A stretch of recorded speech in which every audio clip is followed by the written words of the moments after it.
At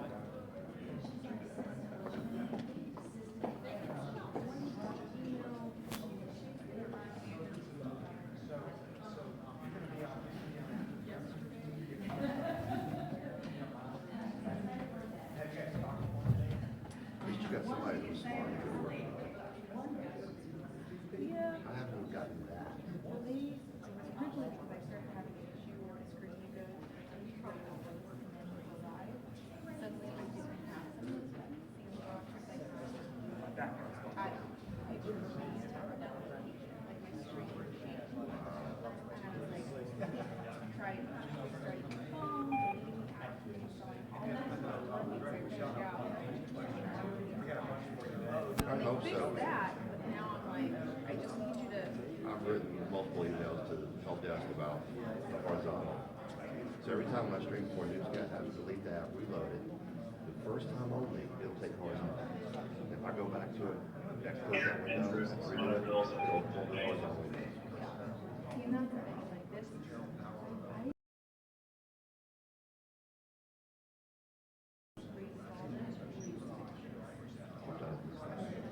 At least.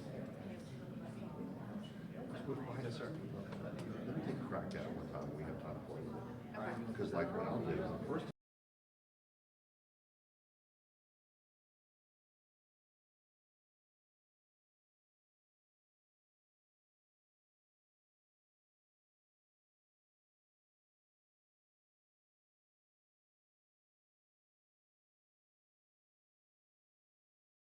that if I do a mass mute, you're not going to be able to talk. Okay.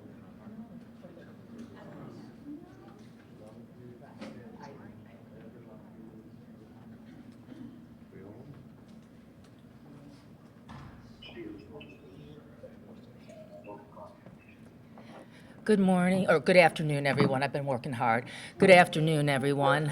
I thank you for coming out today, and at this time, it is my very distinct pleasure to introduce Governor Tate Reeves. So the 1 minute warning, folks, he'll be on in a minute. Sorry, they told me. Sorry, guys, I got a miscue. Yes, sir. Tate, Governor.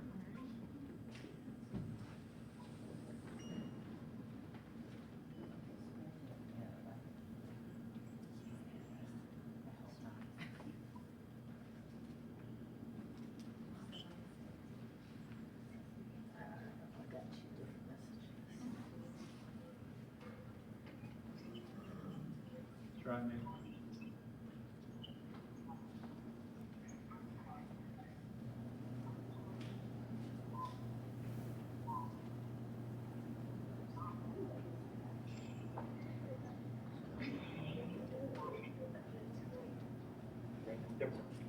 Can you hear me, Nate?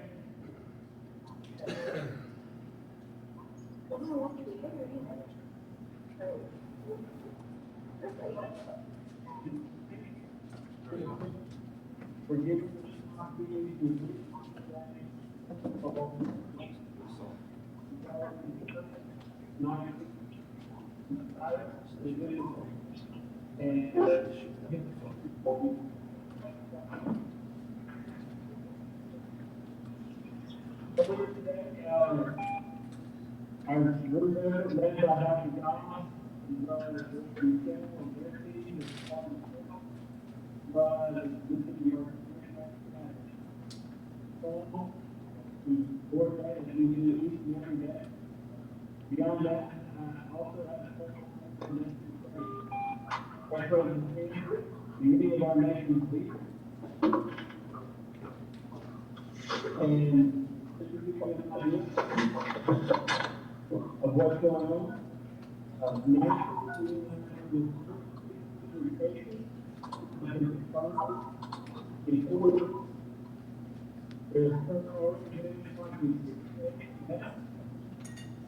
Welcome to ATC's teleconference service. Please enter your access code, followed by the pound sign.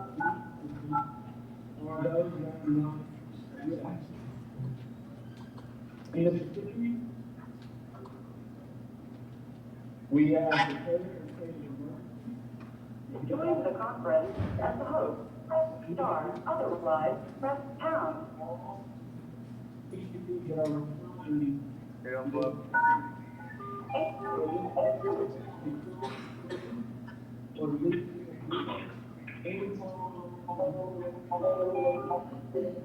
initially,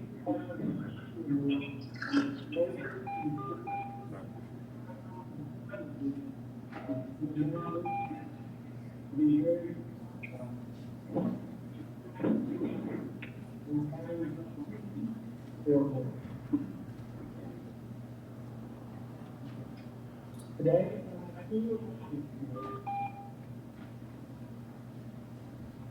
number one,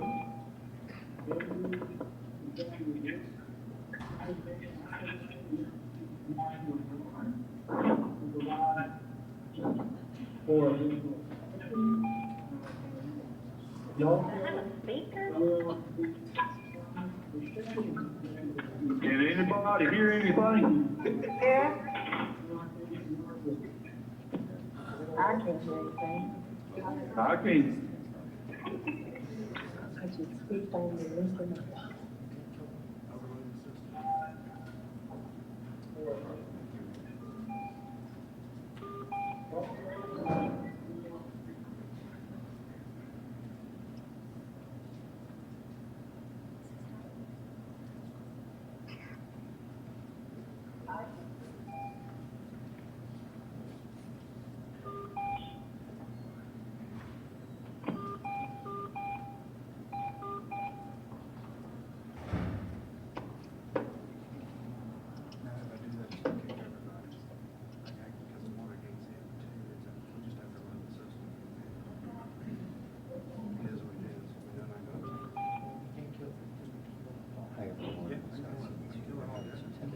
Join just with a And computer. they're trying to work it out, but right now, they're still trying to get this company started.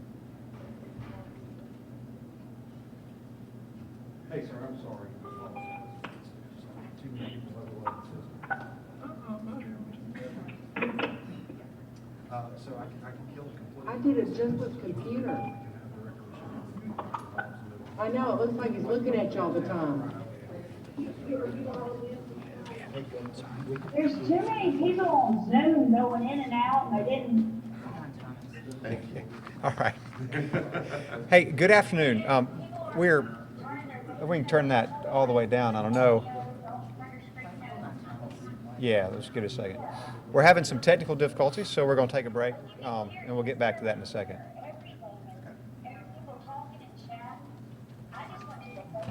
Yeah, we can.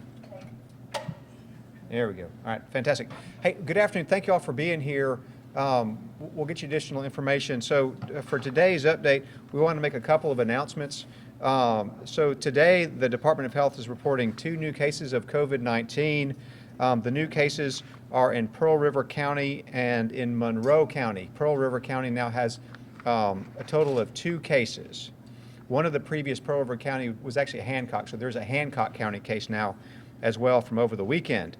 The 10 cases are as follows: 2 in Copiah County, 3 in Forest County, 1 in Hancock County, 2 in Hinds County, 1 in LaFleur, 1 in Monroe, 2 in Pearl River County, bringing the total number of cases to 12. We have tested 289 patients. Right now, Mississippi is experiencing low-level community transmission most likely, and we're monitoring that very closely. Of course, this can change very quickly. We certainly will let you know if we have any additional spread. There's a few things we want to mention as far as recommendations. As you're aware, the President made a new recommendation just this afternoon about decreasing crowd size to 10.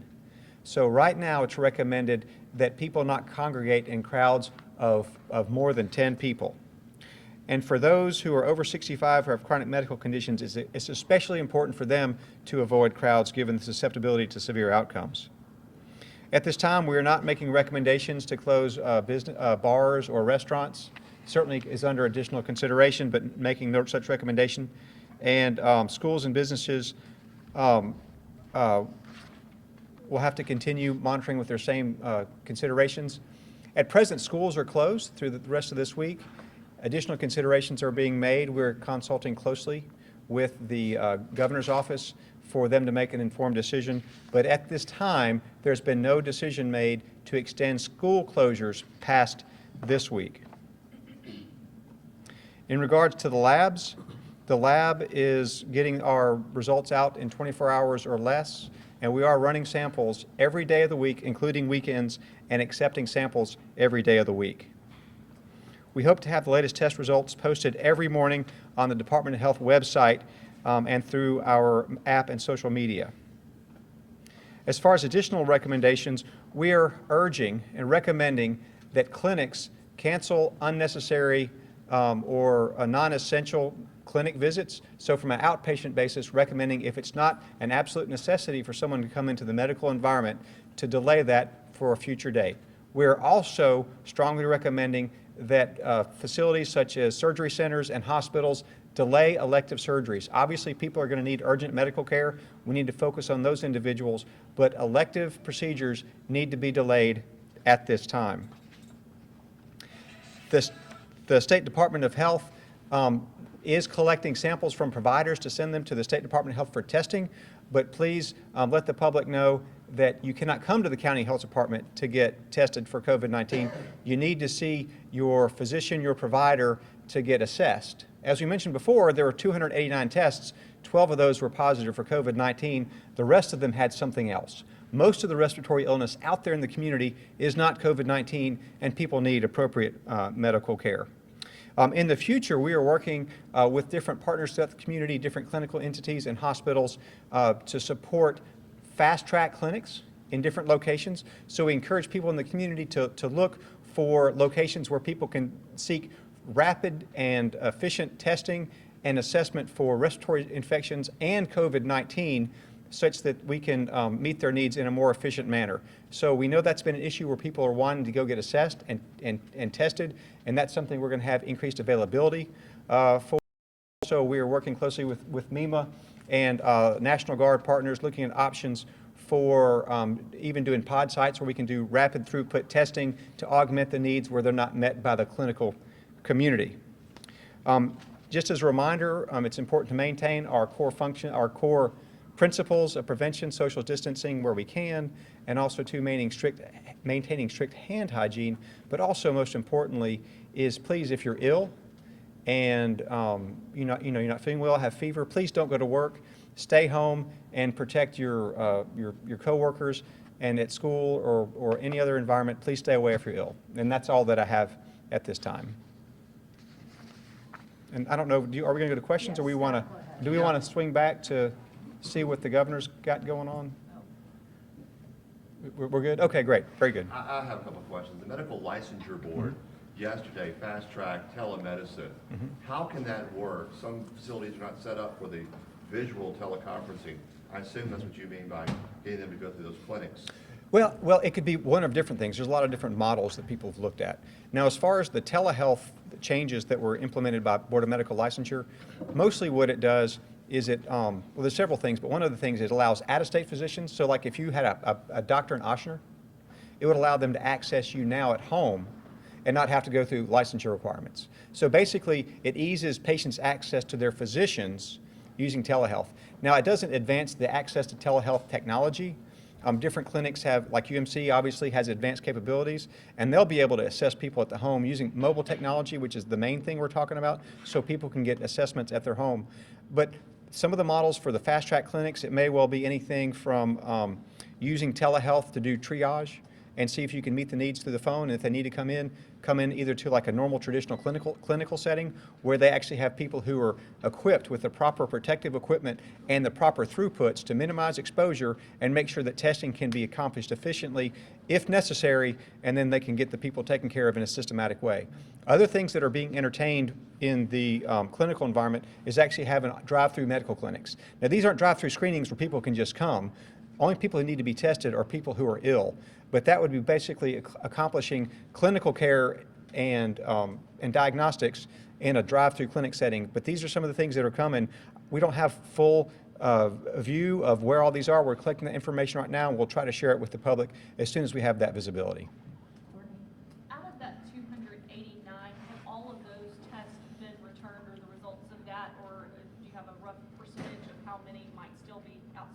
No, they've all been resulted out. We have had a little bit of an issue getting results back to providers. A lot of them have gone to fax machines that they didn't know where they're going because that's where they were registered with our lab.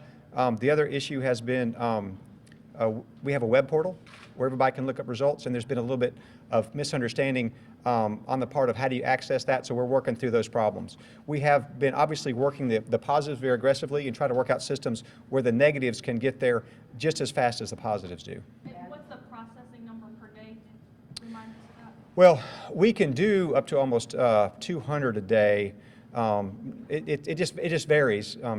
Because it's actually a labor-intensive process. It's not like you just take a thing and you stick it in a machine and you run it. You have to do a lot of processing. It takes hours to kind of work through the process. So it varies based on several factors when you get it in the day and that sort of thing. But you know, it's going to be in the order of magnitude about 200, probably a little bit less. Are there more in the pipeline that you Scott, hold haven't on a got? second. Let's let Ashley go. Dr. Dobb, so how many ventilators, respirators, or even ICU beds do we have in the state? I mean, I understand maybe low level now in terms of Right. transmission, but as we continue to see this spread, will we have enough to take care of people if they need to be hospitalized? Sure, no, that's a great consideration and one that we've been looking at. We do have visibility of by part of the state how many beds are open, whether it's going to be an intensive care unit or whether it's a negative pressure room for like isolation. You know, we have hundreds of negative pressure rooms that we have access to. We're at baseline utilization essentially for this time of year, so we don't have any increased demand on our ICU beds. It's hard to give you an exact number. It changes a lot, and certainly would want to be careful about making people worry because you know, you can have one bed available now and 5 available in the next 3 hours based on patient flux. But it looks like right now that we have pretty steady level, but a lot of the ICUs in the Jackson area, they run pretty full. And so it's something that we're watching very closely, but we do have capacity for backup ventilators and such things if we had to get to that. I wanted to ask you back to the question about the testing. If 200 a day is what you can average on testing, how many are in the pipeline? How many do you have to still get to? Is it No, every day we get them, we're getting them out. There's no backup. That's all the ones we've gotten, is 289. Yeah. Just to clarify with those tests, the 289, is that tests that have gone through the Department of Health? Does that include commercial labs as well? Well, that's the ones that have gone through the Department of Health. We're still waiting on our reports from commercial labs. They are going to report to us not only positive results but negative results. It's actually legal mandate that if there is a positive case that they reported to us. Also, we have interstate agreements in this sort of thing, as you can imagine, where other states report cases to us. So we do have visibility not only of the stuff that we test here, but also the stuff in other states. It's a network that's existed for a long time, and also stuff that comes from commercial labs. Okay, we'll take this over here, Thomas. Yes, sir. Sir, I apologize for making you repeat yourself, but could you just specify again how many total cases we have in Mississippi and where they're located, and just how you're monitoring? Yes, sure. So how many cases do we have in Mississippi? We have 12 cases in Mississippi. We have 2 in Copiah, 3 in Forest, 1 in Hancock, 2 in Hines, 1 in Monroe, 2 in Pearl River, again for a total of 12 cases. When we have a case, what we do is we send a disease investigation team and we put them on it. They figure out how long they've been ill, how long they might have been contagious, identify people who might have been exposed, and then of those people exposed, put them on quarantine. Now, as far as quarantine is an important word to understand, quarantine is basically someone who's exposed but well, and they're just chilling out at the house. And so that means, that's what quarantine means. It's a healthy person who we're monitoring. If someone is ill and potentially contagious, that's isolation, and we'll keep them on isolation as long as they're contagious. Have the 2 new cases, have they been hospitalized or are they self-isolated? We're not reporting the hospitalized anymore, just because of specific identification of individuals we faced. But we have not had any deaths so far. Will you keep reporting on folks who are over the age of 65? We're not going to report age anymore either. Yeah. When you refer, Really quickly, in terms of healthcare workers and healthcare providers, do we have enough personal protective gear for them, or where are we in terms of that? Yeah, so that's a good question. It's a matter of where we need it, right? And so we do have stocks available for high-risk areas. So if someone has an active case, we will deploy the appropriate protective gear to those individuals so that we don't deplete our resources in places where they're not needed. We do have adequate stocks to deploy to areas with positive tests so that we can protect those healthcare workers in the event of illness. can you provide some more detail on what you refer to as this being a low-level exposure type situation right now? Yeah, so basically what that means is, you know, when we think about it, if we have a traveler come in, right, an isolated person, that's not going to be community transmission, it was imported.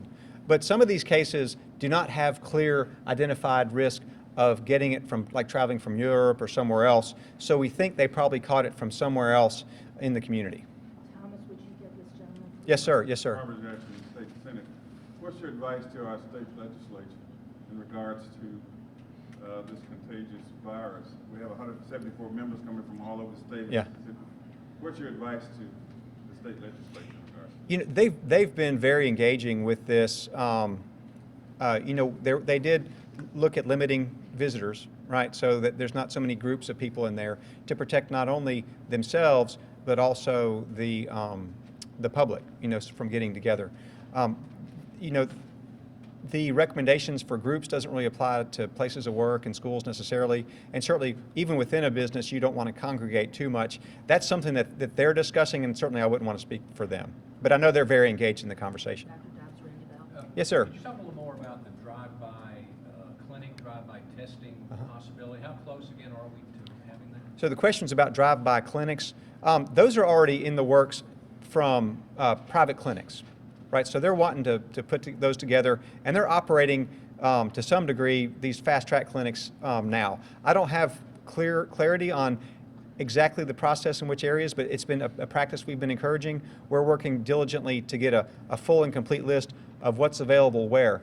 But in addition to that, with support of the National Guard, and FEMA had asked what our needs might be, putting out basically rapidly deployable fast-track drive-through clinics if we need to, especially in the event of an area or county that has a special need. We can go in there and do some rapid fire testing. Again, that's for sick people, not for people who need testing? Right. So the only people who need testing are sick people. There's no benefit to there's no identified benefit of just screening people who are asymptomatic. If you screen somebody who's asymptomatic, they might be symptomatic tomorrow, even if they're negative today. So it could be very misleading. All right, last question. Back to the restaurants possibility, because we're at low level, is that why we don't think we need to move to the restaurant reductions in dining rooms or anything like that? You know, this is an ongoing conversation. We just haven't, you know, I haven't given that advice to the governor, and the governor and his staff have not come to that conclusion either. Thank you, everyone. Appreciate you coming. And remember to check our website at healthyms.com for all the latest information. You'll see it first on our website. So be sure, we're trying to update that every morning. And also remind people to download the Mississippi Ready app because it has information on there as well. And real quickly, Governor Reeves will be live streaming his message at 3:30 on Facebook and Twitter. So please dial in and see him on Facebook and Twitter. Thank you all very much for being here. Thank you. Thank you.